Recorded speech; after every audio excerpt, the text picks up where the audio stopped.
So hi there everyone, क्या आपने अपनी bachelors of physiotherapy degree complete कर ली है and now you are planning to pursue masters in physiotherapy और आप कंफ्यूज है कि आपको कौन सा स्पेशलाइजेशन या फिर कौन सी स्ट्रीम चूज करनी चाहिए? तो आप बिल्कुल सही जगह पर। इस वीडियो में हम डिस्कस करेंगे कि कौन सी स्ट्रीम आपके लिए सुटेबल है, डिपेंड्स ऑन योर क्राइटेरिया।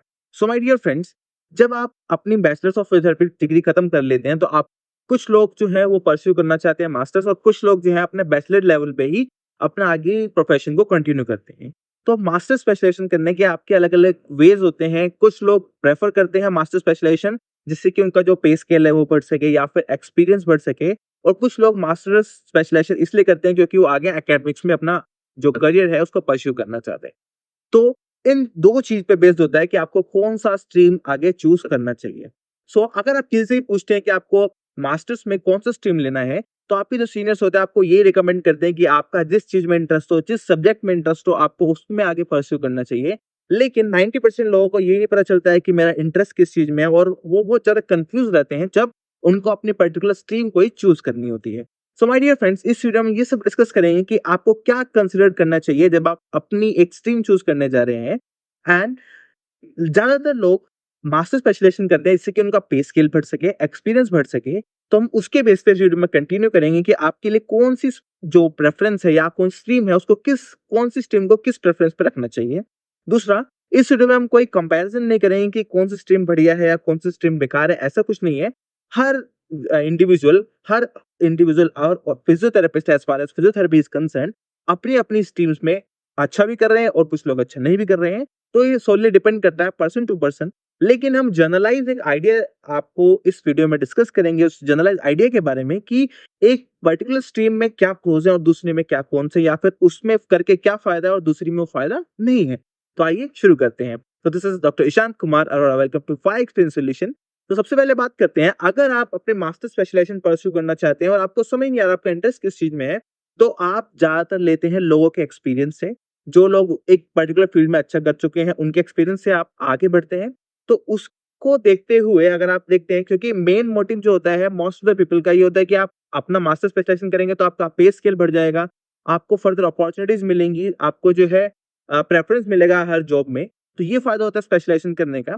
लेकिन वो डिपेंड करता है कि किस पर्टिकुलर फील्ड में करा जाए। अगर आप एकेडमिक्स में जाना चाहते हैं, एकेडमिक्स मतलब आप फर्दर टीचिंग या फिर प्रोफेसरशिप में जाना चाहते हैं, तो आपको जो है स्ट्रीम वही चूज करना चाहिए या वही सब्जेक्ट चूज करना चाहिए जो आपको अच्छा लगता हो, या फिर जो आपका एक वो बोलते हैं ना एक फेवरेट सब्जेक्ट है आपका, उसी में आपको परस्यू करना चाहिए। क्योंकि आप जब एकेडमिक्स में जा रहे हो तो आपको उस सब्जेक्ट में अच्छा होना बहुत जरूरी है।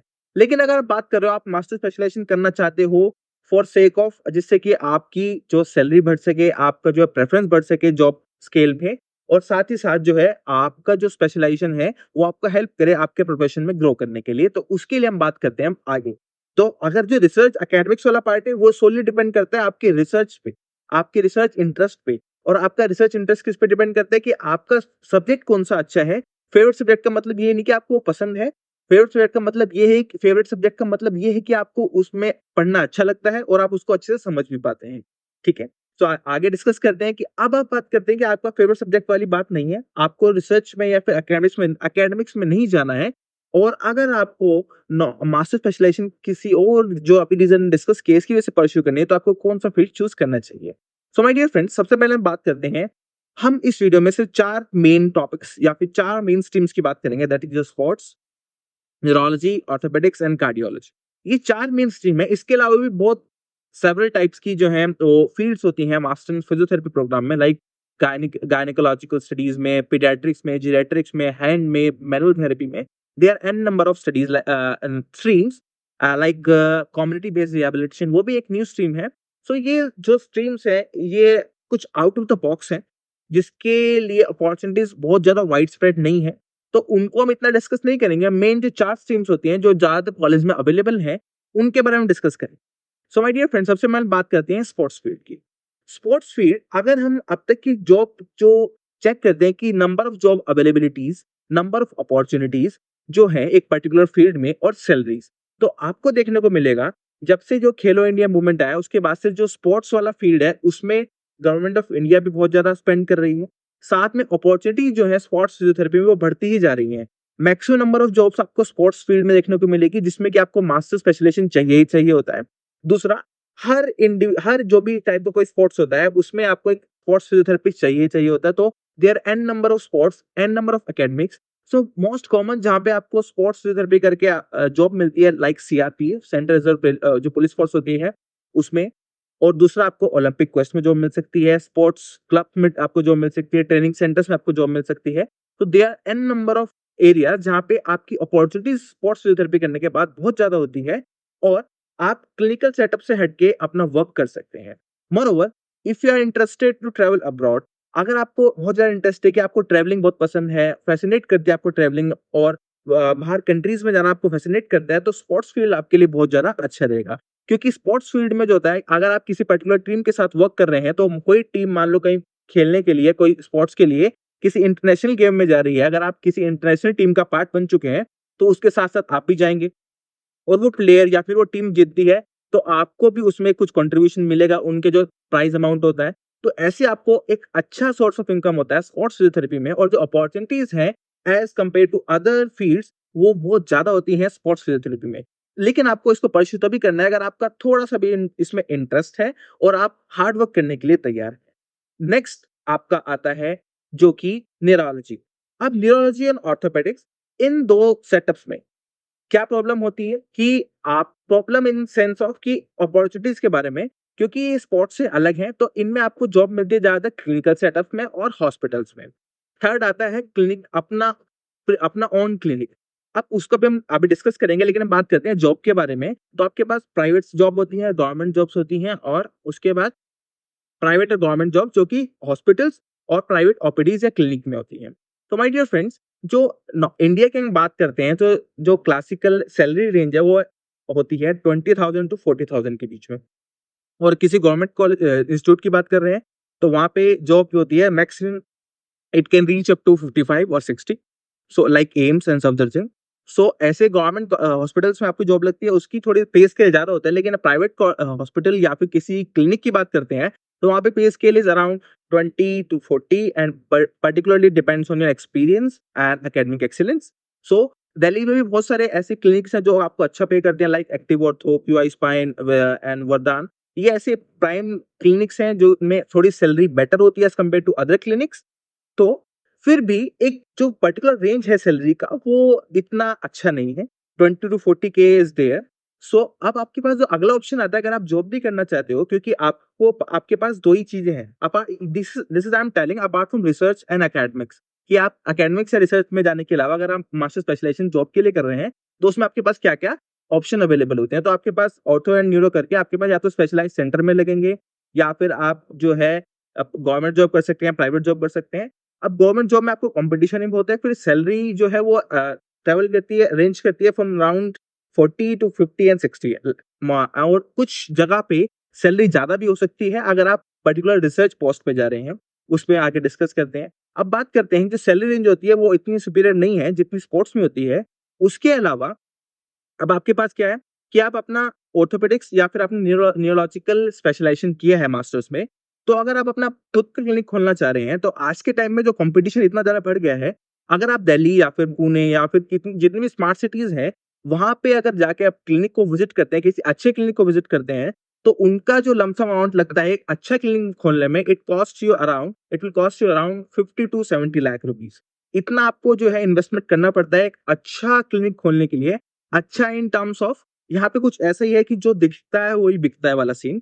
तो एक अच्छा क्लिनिक खोलने के लिए आपको इतना एटलीस्ट जो है स्पेंड करना पड़ता है, क्योंकि जो मशीन्स आती हैं, जितनी भी हेविली मशीन्स है जो कि इंपॉर्टेंट मशीन्स है लाइक चैटनोगा और ये जिमर, ये कुछ ब्रांडेड मशीन्स हैं जिनका अमाउंट बहुत हैवी होता है। मतलब कि आपकी एक एक मशीन जो है 10 लाख, 15 लाख, 20 लाख ऐसे जो है इनकी वैल्यू होती है। तो एक अच्छा क्लिनिक खोलने के लिए आपको इतना ज्यादा स्पेंड करना पड़ता है। या तो आपके पास वो कोर्स अवेलेबल हो तब आप प्लानिंग करेंगे कि अपने आपने मास्टर्स करें उसके बाद आप 50 से 70 लाख रुपए लगाएं अपने क्लिनिक खोलने के लिए, then well and good. Otherwise आप जॉब की बात कर रहे हैं तो उसका जो पर्टिकुलर सीन है वो यही जो हमने डिस्कस किया, that is around 20 to 50, depends on your experience. और उसके अलावा जो है आपके पास रिसर्च वाला ऑप्शन तो हमेशा रहता ही है। अब बात करते हैं अगर आपके पास क्लिनिकल सेटअप्स के लिए है, क्योंकि दिल्ली में बहुत सारे ऐसे क्लिनिक्स हैं या फिर दिल्ली में, क्योंकि दिल्ली की इसलिए बात कर रहा हूँ क्योंकि आई स्टे इन दिल्ली। सो अगर दिल्ली की हम बात कर रहे हैं या फिर किसी और जो है स्मार्ट सिटी की हम बात कर रहे हैं, तो क्योंकि एक physiotherapy to be honest is a profession for elites, मतलब कि एक इंडिविजुअल वही इसको अफोर्ड कर सकता है जो हु इज अर्निंग गुड। सो अगर आप चार्ज कर रहे हैं एक पर्टिकुलर विजिट का 2000 3000, जो कि दिल्ली में नॉर्मल रेट हो चुका है क्लिनिक्स का, जो भी जितने भी अच्छे ब्रांडेड ब्रांडेड क्लिनिक्स हैं, वहाँ पे आपका जो आजकल अगर आप स्पेशलाइज़्ड न्यूरो रिहैब खोलना चाह रहे हैं, न्यूरो रिहैब खोलने के लिए आपको स्पेशलाइज़्ड मशीन चाहिए होंगी, जैसे कि एंटी ग्रेविटी ट्रेडमिल्स आते हैं जिसका प्राइस लैक्स में होता है। उसके अलावा आप जो है और मशीन्स लगाएँगे, रोबोटिक असिस्टेड जो है ट्रेडमिल्स आते हैं वो यूज़ करेंगे, उनका भी अमाउंट जो होता है वो कई लैक्स में होता है। इसके अलावा आपको बहुत सारी जो है हाइड्रोथेरेपी और स्पेशलाइज़्ड टेक्निक्स का यूज़ करना पड़ेगा। स्पेशलाइज़्ड मशीन आप जो है यूज़ करेंगे अपने क्लिनिक में, तो उसका कॉस्ट आपको उतना ही पड़ेगा, around 50 to 70 lakh at least minimum, this is the minimum cost अगर आप एक अच्छा क्लिनिक खोलना चाह रहे हैं।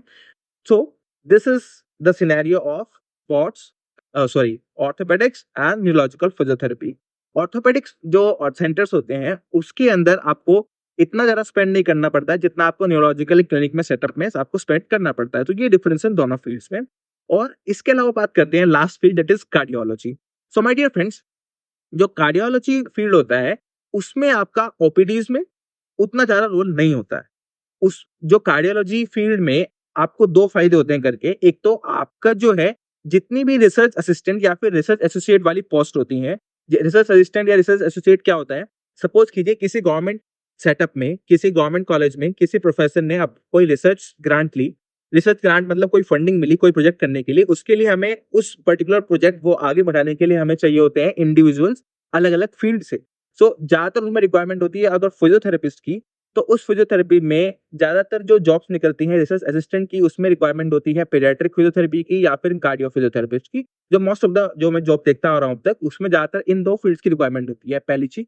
दूसरा, अगर आप बात करते हो कि आपको जॉब करनी है पर्टिकुलर कार्डियोलॉजी फील्ड में, तो वो आपको मिलती है सिर्फ हॉस्पिटल सेटअप्स में या फिर क्लिनिकल सेटअप्स में, आपको उतना ज़्यादा देखने को नहीं मिलता है। क्योंकि जो पल्मोनरी रिहैबिलिटेशन है is a good field, but India में वो इतना ज़्यादा फेमस नहीं है, तो आपको जो है क्लिनिक्स में पल्मोनरी रिहैबिलिटेशन देखने को बहुत ही कम मिलेगा।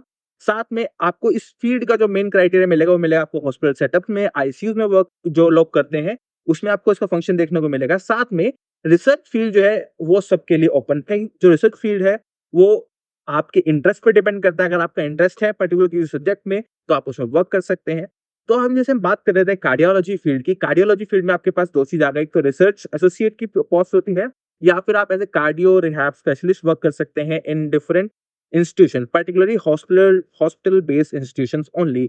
इसमें एक ड्रॉबैक ये है कि आपके पास जो है क्लिनिकल सेटअप में वर्क करने का उतना ज़्यादा अपॉर्चुनिटीज़ नहीं मिलती है। बट अगर आप पल्मोनरी रिहैब सेंटर्स अपना ओन ओपन करना चाहते हैं, तो उसके लिए आपको अच्छा अमाउंट तो नहीं स्पेंड करना पड़ेगा, लेकिन आपको एडवर्टाइज़मेंट बहुत ज़्यादा चाहिए होगी, क्योंकि बहुत लोग अवेयर नहीं है इस पर्टिकुलर फील्ड के बारे में। इवन आफ्टर कोविड ये इतना ज़्यादा फेमस नहीं हो पाया है कि आपको एक pulmonary rehabilitation after different condition, like आपकी डिफरेंट कोई हार्ट सर्जरी हुई है या फिर कोई लंग जो है कोई पर्टिकुलर लंग से रिलेटेड कोई सर्जरी हुई है, उसके बाद आपको पल्मोनरी रिहैब की ज़रूरत होती है। लेकिन अभी वो इतना ज़्यादा फेमस नहीं हुआ है, इस वजह से ओपीडी सेटअप्स जो हैं, उसमें इतना यूज़ इसका नहीं होता है। तो मेनली जो जॉब होती है, वो होती है आपकी हॉस्पिटल सेटअप में, या फिर एज़ ए रिसर्च एसोसिएट और रिसर्च असिस्टेंट, या फिर आप वर्क कर सकते हैं गवर्नमेंट हॉस्पिटल्स में after cracking their entrance examination. So ये है चारों स्ट्रीम्स का सिनेरियो। कोई स्ट्रीम बुरा नहीं होता, कोई स्ट्रीम अच्छा नहीं होता, वो आपके इंटरेस्ट पे भी डिपेंड करता है कि आप कितना अच्छा कर पा रहे हैं, कितना आप हार्ड वर्क कर पा रहे हैं उस पर्टिकुलर स्ट्रीम में। अगर आप क्योंकि आप देखेंगे कि हर स्ट्रीम में कोई ना कोई कोई ना कोई इंडिविजुअल अच्छा कर भी रहा है, और कोई ऐसा भी है जो अच्छा करके भी जो है उतना अर्न नहीं कर पा रहा है। तो वो सोली डिपेंड करता है पर्सन टू पर्सन। लेकिन जो इस वीडियो में डिस्कस किया है कि चारों स्ट्रीम का मैंने आपको सिनेरियो बताया है एक इंडिया के पर्सपेक्टिव से, कि किस स्ट्रीम का कितना जो है वो आप उसमें अर्न कर सकते हैं, और बाकी जो है कोई लिमिट नहीं होती है किसी भी अर्निंग की किसी भी फील्ड में। वो आप पे डिपेंड करता है कि आप अपनी चीज़ को कितनी अच्छी तरह सेल कर सकते हैं। So I hope and I wish all the best to all of you, and I hope ये वीडियो आपको अच्छी लगेगी। अगर आपको अच्छी लगी है वीडियो, तो अपने फ्रेंड के साथ शेयर कर सकते हैं जो कि कंफ्यूज्ड है कि किस फील्ड में इनको चूज़ करना चाहिए अपने मास्टर ऑफ फिजियोथेरेपी स्पेशलाइजेशन के लिए। So stay tuned, stay connected. Thanks for watching our video.